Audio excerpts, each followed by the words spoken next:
السلام علیکم ورحمۃ اللہ تعالی وبرکاتہ۔ نحمده ونصلی ونسلم علی رسولہ الکریم، اما بعد فاعوذ باللہ من الشیطان الرجیم، بسم اللہ الرحمن الرحیم۔ ان اللہ وملائکتہ یصلون علی النبی یا ایہا الذین آمنوا صلوا علیہ وسلموا تسلیما۔ اللہم صلی علی سیدنا و مولانا محمد معدن الجود والکرم وآلہ الکرام وابنہ الکریم وبارک وسلم صلاۃ و سلاما علیک یا رسول اللہ صلی اللہ تعالی علیہ وسلم۔ سبق نمبر 12، اخلاق مصطفیٰ صلی اللہ علیہ وسلم کا بیان۔ حضور اکرم نور مجسم صلی اللہ علیہ وسلم کی سیرت مبارکہ ہر مسلمان کے لیے بہترین نمونہ ہے۔ حضور کی سیرت، نمونے کا مطلب کیا ہوتا ہے کہ جس پر عمل کیا جائے اور جس کو اپنایا جائے اور اس کے مطابق زندگی گزاری جائے، اسی کو انگریزی میں آئیڈیل کہا جاتا ہے۔ دنیا داری کے اعتبار سے اگر ہم دیکھیں تو عام طور پر یہ ہوتا ہے کہ انسان کسی نہ کسی دوسرے انسان کو اپنا آئیڈیل بناتا ہے، یا جو اگر وہ کسی مخصوص فیلڈ کے اندر ہے، مخصوص میدان میں ہے، تو اس مخصوص فیلڈ سے تعلق رکھنے والے کسی کامیاب شخص کو اپنے لیے آئیڈیل بناتا ہے۔ جیسے مان لیجیے اگر کوئی تجارت کر رہا ہے، بزنس کر رہا ہے، تو بزنس کے اعتبار سے وہ دیکھتا ہے کہ بزنس میں کون کامیاب ہوا ہے، تو جو اس میں بہت زیادہ کامیاب ہوتا ہے اسی کو وہ آئیڈیل بناتا ہے، اور اس میں مقصد کیا ہوتا ہے کہ میں اس کو آئیڈیل بناؤں گا تو میں بھی کامیاب ہو جاؤں گا، مقصد یہی ہوتا ہے۔ اسی طرح دوسری چیزوں میں بھی آپ دیکھ سکتے ہیں، اگر کوئی ٹیچر ہے تو وہ ٹیچر بننا چاہتا ہے یا کامیاب ٹیچر بننا چاہتا ہے، تو وہ کسی کامیاب ٹیچر کو اپنا آئیڈیل بنائے گا، یہی ہوتا۔ استاذ ہے مدرسوں میں، دارالعلوم میں جو اساتذہ ہوتے ہیں، اگر کوئی طالب علم استاذ بننا چاہتا ہے، آگے چل کے ٹیچر بننا چاہتا ہے، مدرسے کا استاد بننا چاہتا ہے، معلم بننا چاہتا ہے، تو وہ اپنے اساتذہ میں غور و فکر کرتا ہے کہ کون سے استاذ کو آئیڈیل بنانے جیسا ہے، تو وہ ان کو آئیڈیل بناتے ہیں اور ان کے طریقوں کو اپناتا ہے، اور کوشش اس کی یہی ہوتی کہ میں ان کی طرح بن جاؤں تاکہ میں بھی کامیاب ہو جاؤں۔ اور رسول پاک صلی اللہ علیہ وسلم کی زندگی تو کسی ایک فیلڈ کے لیے نہیں بلکہ زندگی کے سارے میدانوں کے لیے آئیڈیل ہے۔ زندگی کے ہر موڑ پر حضور پاک صلی اللہ علیہ وسلم کی زندگی ہمارے لیے نمونہ عمل ہے، یعنی زندگی کے ہر موڑ پر یا زندگی کے ہر موقع پر، ہر حالت میں حضور کی پیروی کی جائے تو ہر جگہ پہ ہمیں کامیابی ملے گی۔ حضور پاک صلی اللہ علیہ وسلم کی زندگی پر عمل کرنا، حضور کی سنتوں پر عمل کرنا، حضور کی سیرت پر عمل کرنا، آپ کے طریقے پر عمل کرنا، یہ کامیابی کی ضمانت ہے۔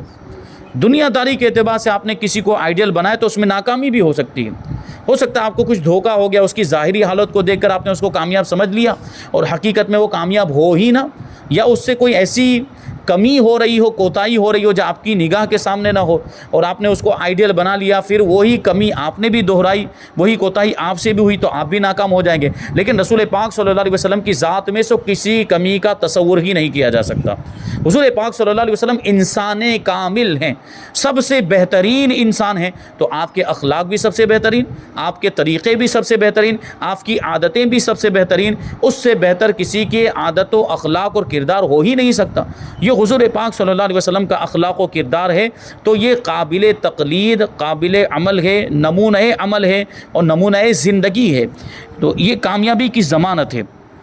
تو اگر کسی کے اخلاق کو اپنانا ہے، اگر کسی کو آئیڈیل بنانا ہے، تو وہ حضور پاک صلی اللہ علیہ وسلم کی شخصیت، حضور پاک صلی اللہ علیہ وسلم کی ذات بابرکات ہیں۔ حضور کو آئیڈیل بنانا چاہیے ہر مسلمان کو، کیونکہ ہم کافر کو تو جا کر نہیں کہہ سکتے کہ تم ہمارے آقا کو آئیڈیل بناؤ، کیونکہ وہ تو انکار کر دے گا کہ میں تو تمہارے نبی کو مانتا ہی نہیں ہوں، تو میں ان کو آئیڈیل کیوں بناؤں۔ جبکہ ابھی بھی بہت سے لوگ کفار میں بھی، دوسرے مذاہب میں بھی ایسے لوگ ہیں جنہوں نے ہمارے حضور کو آئیڈیل بنایا ہے،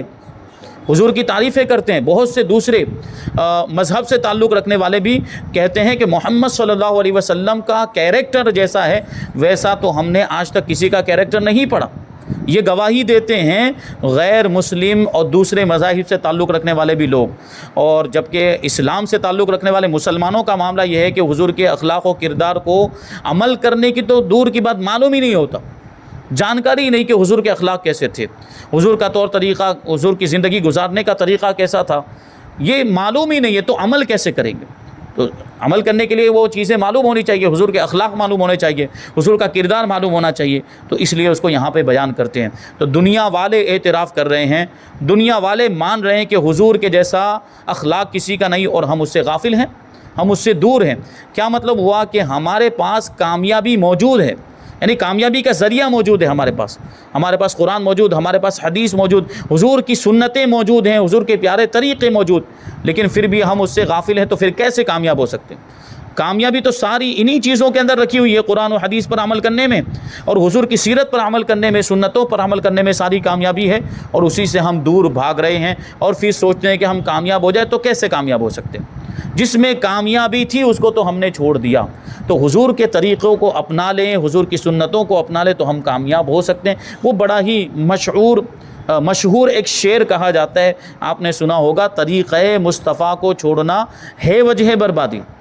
طریقے مصطفیٰ کو چھوڑنا ہے وجہ بربادی، اسی سے قوم ہوئی ہے دنیا میں بے اقتدار اپنی۔ کہ حضور کے طریقے پر جب تک عمل کرتے رہے، صحابہ عمل کرتے رہے، مجاہدین اسلام عمل کرتے رہے، بزرگان دین عمل کرتے رہے، تو ان کو ہر میدان میں کامیابی ملتی رہی، جنگ کے میدان میں بھی وہ کامیاب ہوتے رہے۔ تو طریقے مصطفیٰ کو جب سے ہم نے چھوڑا، حضور کے طریقے کو ہم نے چھوڑا، تو اب ذلت ہمارا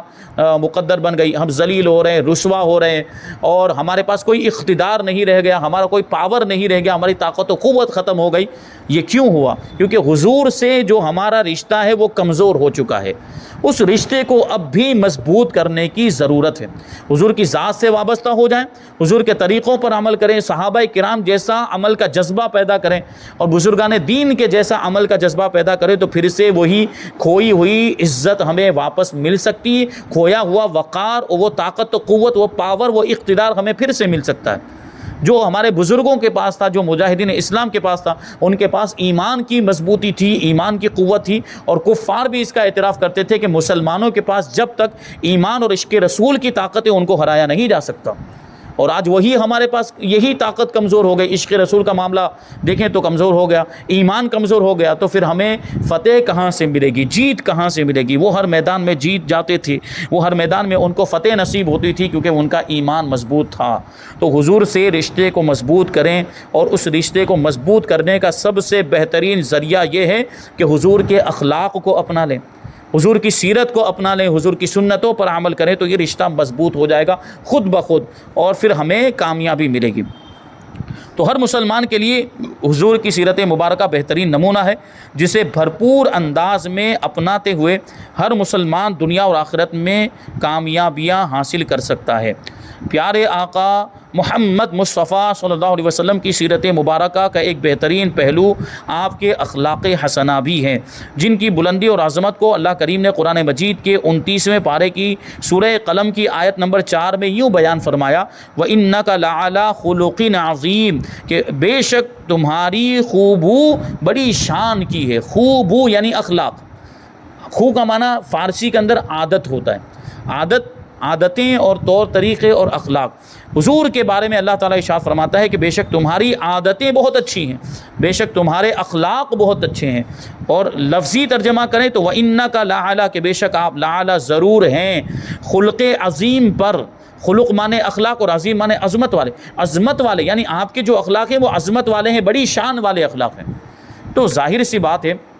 حضور پاک صلی اللہ علیہ وسلم سب سے بہترین انسان ہیں، تو پھر اللہ تبارک و تعالیٰ نے اخلاق بھی تو ویسے عطا فرمائے ہوں گے جو سارے انسانوں میں سب سے ممتاز ہوں، اور ویسے اخلاق کسی اور کے پاس نہ ہوں۔ یہ حضور پاک صلی اللہ علیہ وسلم کے اخلاق ہیں، اور آج معاذ اللہ حضور پاک صلی اللہ علیہ وسلم کے انہی اخلاق پر انگلیاں اٹھائی جا رہی ہیں، حضور کے کیریکٹر پر کیچڑ اچھالنے کی کوششیں ہو رہی ہے۔ لیکن حضور پاک صلی اللہ علیہ وسلم کی شان اللہ تبارک و تعالیٰ نے بڑھائی، جب اللہ حضور کی شان بڑھائے تو کسی انسان کے گھٹانے سے وہ گھٹنے والے نہیں ہیں۔ بہرحال ہماری یہ ذمہ داری بنتی ہے کہ جب بھی ایسا کچھ معاملہ ہو، گستاخ حضور کی شان میں گستاخی کریں تو ہم اس کا جواب دیں، خاموش نہ بیٹھیں۔ خاموش بیٹھنا یہ ایمان کی کمزوری کی علامت ہے، اس کا جواب دینا یہ ہمارے ایمان کا تقاضا ہے کہ جو بھی گستاخ حضور کی شان میں گستاخی کرے تو اس کا جواب دیا جائے، منہ توڑ جواب دیا جائے، جس طرح بھی ممکن ہو اس طرح جواب دیا جائے۔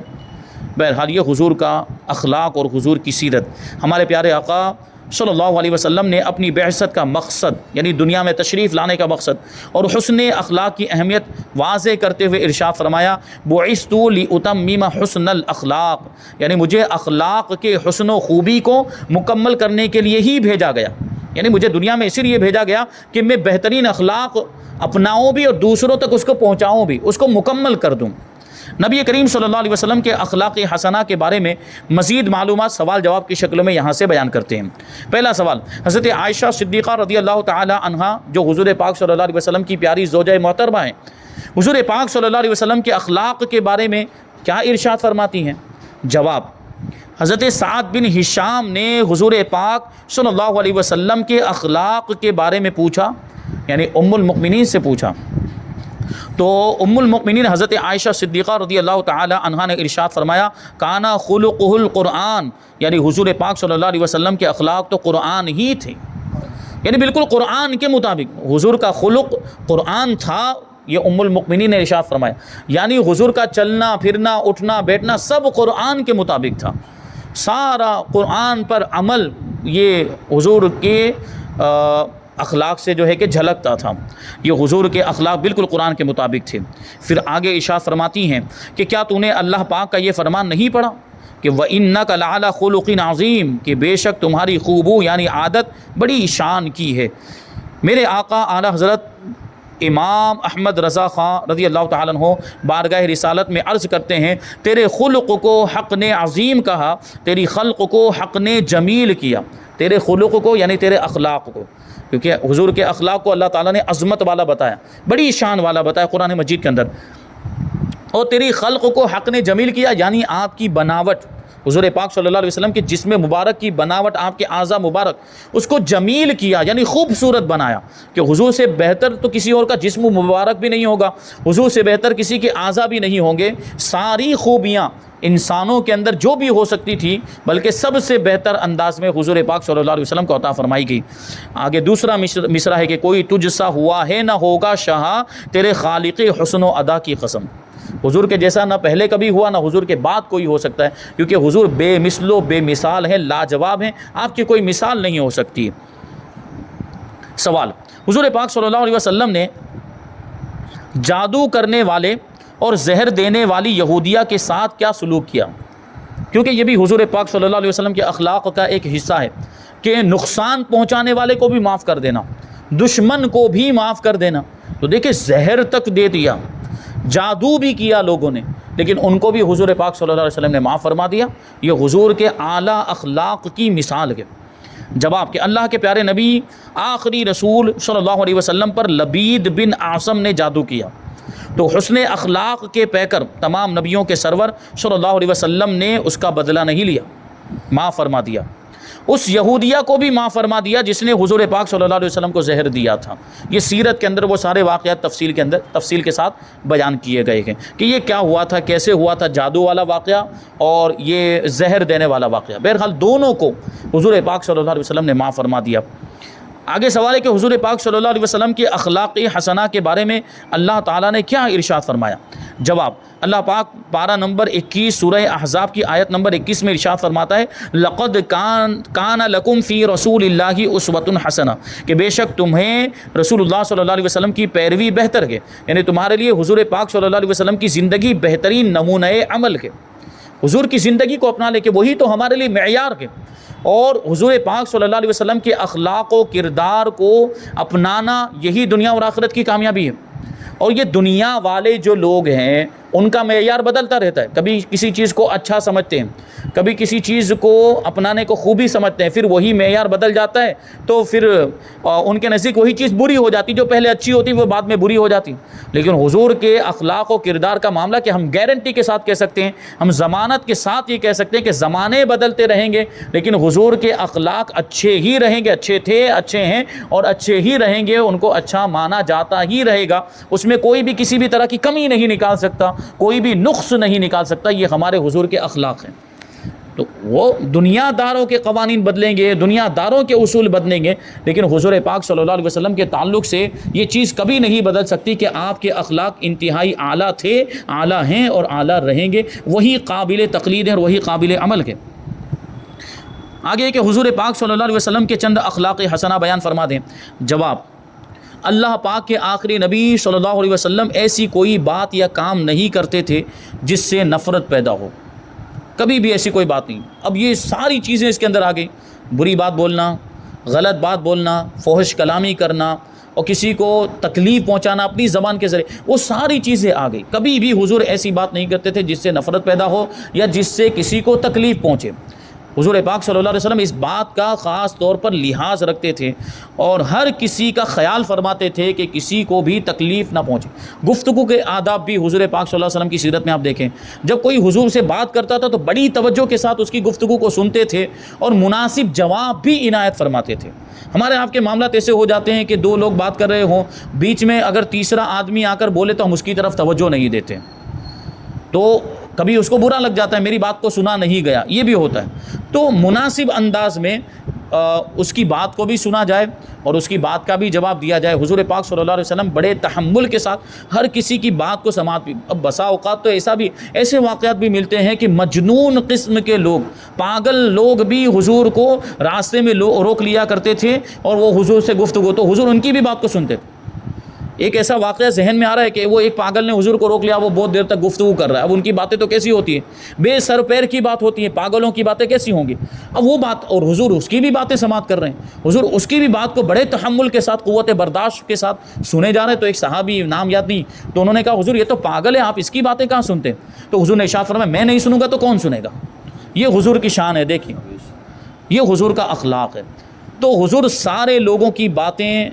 سنتے بھی تھے اور مناسب انداز میں اس کا جواب بھی۔ اور حضور پاک صلی اللہ علیہ وسلم کے بارے میں ام المؤمنین حضرت عائشہ فرماتی ہیں کہ حضور بے حیائی والی باتیں نہیں کرتے تھے، فحش کلامی نہیں کرتے تھے اور کبھی بھی کوئی نامناسب بات نہیں کرتے، اور حضور پاک صلی اللہ علیہ وسلم نے کبھی بھی اپنی ذات کے لیے کسی سے انتقام نہیں لیا، کبھی اپنی ذات کے لیے کسی سے بدلہ نہیں لیا۔ ہاں جو اسلامی احکام ہے اس میں جو اگر اس طرح کی کوئی چیز ہوتی، جیسے کسی نے کسی کو قتل کر دیا تو اب قصاص میں اس کو قتل کیا جائے گا، تو یہ تو اسلامی حکم ہے، یہ تو شریعت کا حکم ہے۔ حضور نے اپنی ذات کے لیے، یعنی کسی نے حضور کو تکلیف پہنچائی ہو، بدلے میں حضور نے بھی اس کو تکلیف پہنچائی ہو، ایسا کوئی بھی واقعہ آپ کو سیرت میں نہیں ملے گا۔ یہ حضور کی شان ہے۔ آگے کہ لوگوں کو اللہ پاک کے خوف کی تلقین فرماتے، یعنی لوگوں کے دلوں میں اللہ تبارک و تعالیٰ کا خوف پیدا کرنے کی کوشش کرتے تھے، کیونکہ یہی تو ایک بہت بڑی نعمت ہے، خوف الہی، کہ جب دل میں خوف پیدا ہو جاتا ہے تو انسان نیک بن جاتا ہے۔ جب اللہ کا خوف پیدا ہوتا ہے تو وہ گناہوں سے بچتا ہے۔ لوگوں کی اصلاح سے کبھی بھی پیچھے نہ رہتے، کیونکہ اصلاح کرنا ہی تو حضور کا فریضہ تھا، فرض منصبی تھا۔ نبوت کا فریضہ کیا ہوتا ہے کہ لوگوں تک اللہ کا پیغام پہنچائے اور ان کی اصلاح کریں، ان کے اعمال کی اصلاح کریں۔ آپ صلی اللہ علیہ وسلم اٹھتے بیٹھتے یعنی ہر وقت ذکر اللہ کرتے رہتے، اللہ کا ذکر کرتے رہتے تھے۔ جب کہیں تشریف لے جاتے تو جہاں جگہ مل جاتی وہیں بیٹھ جاتے اور دوسروں کو بھی اسی کی تلقین فرماتے۔ کیا مطلب ہوا کہ جیسے کوئی مجلس میں آئے، محفل میں آئے، اب محفل میں آگے لوگ بیٹھے ہوئے ہوں گے، پیچھے جگہ خالی، تو وہیں پر آ کر بیٹھ جائیں۔ ایسا نہیں کہ لوگوں کی گردنیں پھلانگ کر آگے پہنچنے کی کوشش کریں، کیونکہ اس میں لوگوں کو تکلیف ہوگی۔ یہ مجلس کے آداب کے خلاف ہے کہ گردنیں پھلانگ کر آگے جایا جائے۔ یہ الگ بات ہے کہ آپ کوئی معظم دینی ہیں، آپ پیشوا ہیں، آپ مقتدا ہیں، آپ عالم دین ہیں، آپ امام ہیں، تو لوگ آپ کو دیکھ کر خود ہی راستہ دے دیں گے، تو آپ جا سکتے ہیں، پھر کوئی مسئلہ نہیں ہے۔ یہ ہوتا ہے جیسے مجلسوں میں ہم دیکھتے ہیں علماء کرام کے بیانات یا پروگرام، کبھی تقریر وغیرہ کچھ ہوتی ہے اور کوئی عالم صاحب بیچ میں آ گئے تو لوگوں کو پتہ چلتا ہے تو فوراً ان کے لیے راستہ کر دیتے ہیں۔ اور یہ ان کے آداب میں سے کہ معظم دینی وہ ہمارے پیشوا ہیں، وہ عالم دین ہیں، تو ان کے لیے راستہ کرنا چاہیے، یہ ان کے آداب میں سے ہے۔ لیکن اگر کوئی آیا اور راستہ نہیں ہے تو پھر گردنیں پھلانگ کر جانا یہ خلاف ادب، اور اس سے کسی کو تکلیف پہنچ گئی تو یہ گناہ ہو جائے گا، گناہ میں گرفتار ہو جائے گا۔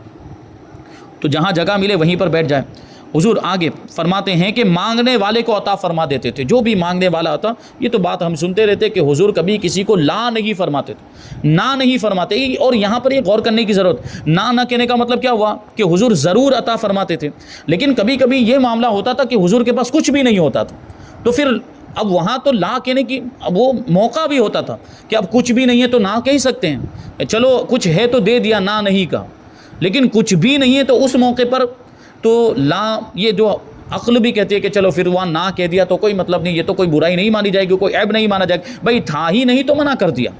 لیکن ایسے موقعوں پر بھی واقعات میں ملتا ہے کہ حضور پاک صلی اللہ علیہ وسلم لا نہیں فرماتے تھے، نہ نہیں فرماتے تھے، اور کسی اور سے لے کر دیتے تھے یا کسی اور کو حکم دیتے تھے کہ اس سائل کی مدد کی جائے،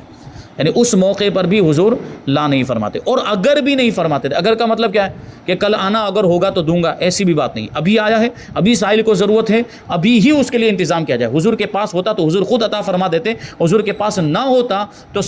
کسی صحابی کو حکم دیتے اور ان کے ذریعے سے حضور پاک صلی اللہ علیہ وسلم مدد فرما دیا کرتے تھے۔ یہ حضور کی سخاوت اور حضور کی شان۔ آپ صلی اللہ علیہ وسلم کی مجلس میں شور و غل نہیں ہوتا تھا اور نہ ہی کسی کی بے عزتی ہوتی تھی، شور و غل بھی نہیں۔ اور صحابہ کرام تو کس ادب کے ساتھ بیٹھتے تھے، تو طریقہ ہمیں سیکھنا چاہیے کہ بزرگوں کی بارگاہ میں کیسے بیٹھا جاتا ہے، بڑوں کی بارگاہ میں۔ صحابہ کرام کے بارے میں روایتوں میں آیا، حضرت عروہ بن مسعود ثقفی نے بیان کیا کہ میں نے دیکھا کہ حضور کے صحابہ حضور کی بارگاہ میں اس طرح بیٹھتے تھے گردن جھکا کر کہ ایسا لگتا تھا کہ ان کی گردنوں پر پرندے بیٹھے ہوئے۔ ابھی ہماری گردن پر کوئی پرندہ بیٹھا اور ہم چاہ رہے ہوں کہ وہ پرندہ اڑے نہ، تو ہم کیا کریں گے؟ ہم بالکل بھی حرکت نہیں کریں گے۔ تو صحابہ اکرام اس انداز میں بیٹھتے تھے کہ ایسا لگتا تھا کہ ان کی گردنوں پر، ان کے سروں پر پرندے بیٹھے ہوئے، یعنی بالکل بھی حرکت نہیں کرتے تھے، بڑی توجہ کے ساتھ ہماتن گوش ہو کر، جس کو کہا جاتا ہے اردو میں یہ تعبیر ہماتن گوش ہو کر، ہماتن گوش پر ابھی غور کرے اس تعبیر پر تو آپ کو صحابہ کرام کا کردار آپ کی نگاہوں کے سامنے آ جائے گا۔ ہماتن گوش کا کیا مطلب؟ پورے بدن کے ساتھ متوجہ ہو جاتے تھے، صرف کان ہی متوجہ نہیں ہوتے تھے، پورا بدن متوجہ، یعنی اب ایسا نہیں کہ ہاتھ سے کچھ اور کام کر رہے ہیں یا پیر ہل رہے ہیں، پیر سے کچھ اور کر رہے ہیں، کپڑے سے کھیل رہے ہیں، ایسا کچھ بھی نہیں، پورے طور پر صحابہ کرام متوجہ، کیونکہ صحابہ کرام کو حضور کی باتوں کی اہمیت کا اندازہ تھا کہ حضور فرما رہے ہیں کہ یہ کوئی معمولی باتیں نہیں ہیں، یہ حدیثیں ہیں جو حضور ارشاد فرماتے ہیں، یہ حدیثیں جو قیامت تک کے لیے دلیل بننے والی ہیں۔ اور صحابہ کرام کو اپنی ذمہ داری کا بھی احساس تھا کہ یہ ہم حدیثیں سن رہے ہیں تو اب یہ ہماری ذمہ داری کہ ہم یاد کر کے پوری دنیا والوں تک ہم کو پہنچانا ہے، تو کس انداز میں اس کو سننا ہے اور کس انداز میں اس کو یاد کرنا ہے، یہ صحابہ کرام نے ہمیں بتایا کہ حضور کی بارگاہ کے آداب، کہ حضور کی مجلس میں شور و غل بھی نہیں ہوتا تھا اور کسی کی بے عزتی بھی نہیں ہوتی تھی، یہ حضور کی شان۔ جیسے ہمارے آپ کے معاملات ہوتے ہیں کہ دوست یار آپس میں ایک دوسرے کا مذاق اڑاتے ہیں، دیکھیں مذاق کرنا الگ چیز ہے، مذاق اڑانا الگ چیز ہے۔ مذاق کرنے کا مطلب ہے کہ کسی کی دل آزاری نہ ہو، یہ جو ہیلدی مذاق جس کو کہہ لیتے ہیں کہ جس میں کسی کو تکلیف نہ پہنچے، ایسا کچھ مذاق، تو یہ تو حضور پاک صلی اللہ علیہ وسلم سے بھی ثابت ہے، جس کو مزاح کہا جاتا ہے عربی میں۔ تو ایسی کچھ بات کر دی جائے خوش طبعی کے لیے، تھوڑی مسکراہٹ آ جائے چہرے پر، تو اس میں کوئی حرج نہیں، لیکن دل آزاری نہیں ہونی چاہیے، جس کو مذاق اڑانا کہتے ہیں، جس سے تکلیف۔ تو دوست یار جمع ہوتے ہیں تو کسی ایک کو سامان تفریح بنا لیا جاتا ہے، کسی ایک دوست کو سامان تفریح، اب اس کا خوب مذاق اڑایا جا رہا ہے اور اس کو تکلیف بھی ہو رہی ہے، لیکن وہ مجبوری میں چھوڑ کر نہیں جا سکتا ہے، وہ اب سنتا ہے، وہ برداشت بھی کرتا ہے اور کچھ بول بھی نہیں پاتا، تو یہ بھی نہیں ہونا چاہیے۔ حضور کی مجلس میں ایسا ہرگز نہیں ہوتا تھا، کسی کی بھی بے عزتی نہیں ہوتی۔ آگے ہے کہ اپنے پاس بیٹھنے والے کے حقوق کا لحاظ رکھتے تھے، اس کے حقوق کو ادا کرتے، جب کسی سے ہاتھ ملاتے تو اپنا ہاتھ کھینچنے میں پہل نہ فرماتے، یہاں تک کہ وہ سامنے والا ہی ہاتھ کھینچ لیتا، حضور اپنے ہاتھ کو اس کے ہاتھوں میں رہنے دیتے تھے، پہلے ہاتھ بھی نہیں کھینچتے، کہ کہیں اس کے دل میں کوئی ایسا خیال نہ آ جائے کہ حضور نے پہلے ہاتھ کیوں کھینچ لیا، کیا حضور مجھ سے ناراض ہیں یا مجھ سے کوئی غلطی ہو گئی؟ تو یہ بھی دیکھیں ہر چیز کے اندر سامنے والے کا لحاظ۔ سلام میں پہل فرماتے، ایسے تو بہت سارے واقعات، صحابہ کرام طاق میں رہتے تھے، وہ سوچتے تھے کہ میں حضور کو پہلے سلام کر لوں۔ غالباً حضرت فاروق اعظم کا واقعہ ہے، فاروق اعظم رضی اللہ تعالیٰ عنہ ایک مرتبہ ایسے گھر سے سوچ کر نکلے کہ آج میں حضور کو پہلے سلام کر لوں گا، اور مسجد نبوی کی دیوار کے پاس یہ ایسے چھپ کے کھڑے ہو گئے کہ ابھی حضور نکلیں گے تو میں حضور کو سلام کر دوں گا۔ وہ حضور پاک صلی اللہ علیہ وسلم مسجد نبوی سے باہر آئے اور فاروق اعظم رضی اللہ تعالیٰ عنہ جیسے ہی سامنے آئے کہ میں اب بھی سلام کر لوں گا، حضور نے پہلے سلام کر دیا۔ یہ سلام کرنے میں پہل حضور پاک صلی اللہ علیہ وسلم کا پیارا طریقہ۔ آگے فرماتے ہیں کہ جو آپ صلی اللہ علیہ وسلم کو پکارتا تو جواب میں آپ لبیک کہتے، یعنی میں حاضر ہوں، یہ فرماتے ہیں، یعنی کیا بات ہے مجھے کہو، میں حاضر ہوں آپ کی بات سننے کے لیے اور آپ کا کام پورا کرنے کے لیے، یہ حضور کی شان ہے۔ اور کسی کو عیب نہ لگاتے، کسی کی برائی نہیں کرتے تھے اور نہ ہی کسی کا عیب تلاش کرتے تھے، عیب ڈھونڈتے بھی نہیں تھے۔ ہمارے آپ کے معاملات ایسے ہو گئے ہیں آج کل کے ماحول کے اندر، آپ دیکھیں تو دوسروں کے عیب تلاش کیے جاتے ہیں، ڈھونڈا جاتا ہے باقاعدہ کہ کچھ ہمیں ملے تو اس کو مشہور کیا جائے اور اس کو بدنام کر دیا جائے اور اس کی عزت کا جنازہ نکال دیا جائے، یہ کوششیں ہوتی ہیں، اور دوسروں کی تگ و دو میں لگے ہیں، ڈھونڈ رہے ہیں کہ کچھ ہمیں ملے، کچھ مواد ملے کہ پھر اس کو بدنام کیا جائے۔ یہ کیا بات ہوئی؟ اور اس طرح ہرگز بھی خود کو بھی عزت نہیں مل سکتی وہ آدمی، اور یہ بات تو ذہن میں رہے، یہ کیوں کرتا ہے آدمی؟ دل کی بیماری کی وجہ سے کرتا ہے، وہ دل کی بیماری یعنی اس کے دل میں کینہ ہے، اس کے لیے حسد ہوگا، جلن ہوگی، تبھی تو یہ کرے گا، اس کو بدنام کرنے کی کوشش۔ اور یہ حسد اتنی بری بیماری ہے کہ حسد کرنے والا خود بھی کبھی سکون میں نہیں رہتا۔ وہ جس کے تعلق سے وہ حسد کر رہا ہے وہ تو اس کی تو نیکیوں میں اضافہ ہو رہا ہے، اس کی تو نیکیوں میں کہ اس کی نیکیاں، حسد کرنے والے کی اور غیبت کرنے والوں کی نیکیاں جو ہے کہ ان کے نامہ اعمال سے لے کر وہ جس کی غیبت کر رہے ہوتے ہیں اس کے نامہ اعمال میں لکھ دی جاتی ہیں، اور اگر ان کی نیکیاں ختم ہو جائے تو اس کے گناہ اٹھا کر ان کے غیبت کرنے والے اور حسد کرنے والوں کے نامہ اعمال میں ڈال دیے جاتے ہیں۔ کتنا بڑا مطلب عذاب ہے اس کا، سوچیں کیسی سزا ہے۔ تو یہ چیز میں بیان کر رہا تھا کہ یہ حسد کرنے والا جو ہوتا ہے وہ کبھی خود سکون میں نہیں رہتا، وہ جلتا ہی رہے گا، کبھی بھی اس کو چین نہیں ملے گا، قرار، بس وہ تو اسی فکر میں رہے گا کہ یہ نعمت فلاں آدمی سے چھین جائے اور فلاں سے یہ، تو وہ جلن میں جلتا ہی رہے گا اپنی جلن میں، کبھی اس کو بھی خود کو سکون نہیں۔ لیکن جو جلتا نہیں، جس کے دل میں حسد نہیں، تو اس کی زندگی سکون سے گزرتی ہے۔ دوسروں کی نعمتوں کو دیکھ کر خوش ہونا چاہیے کہ ہمارا بھائی ترقی کر رہا ہے۔ ہاں یہ آپ جو ہے کہ تمنا کر سکتے کہ اللہ نے اس کو یہ نعمت عطا کی تو مجھے بھی یہ نعمت مل جائے، یہ اچھی چیز ہے، مجھے بھی یہ نعمت مل جائے۔ لیکن یہ تمنا کرنا کہ اس سے یہ نعمت چھن جائے اور مجھے مل جائے تو پھر یہ حسد میں آئے گا۔ یہ باطنی بیماریاں ہیں، اور ظاہری بیماریوں سے زیادہ خطرناک باطنی بیماریاں ہوا کرتی ہیں۔ ابھی بہت ساری چیزیں اس میں بیان کی جا سکتی ہیں، لیکن یہیں پر اس بیان کو ہم ختم کرتے ہیں، اور اس کے بعد ہے سبق نمبر 13 میں حضور پاک صلی اللہ علیہ وسلم کے والدین کا بیان، والدین کریمین کا بیان۔ انشاءاللہ اس کو آئندہ درس میں شامل کریں گے۔ اللہ تبارک و تعالیٰ کی بارگاہ میں دعا ہے کہ جو کچھ بھی بیان ہوا اس پر ہم سب کو عمل کرنے کی توفیق عطا فرمائے۔ وما علینا الا البلاغ۔ السلام علیکم۔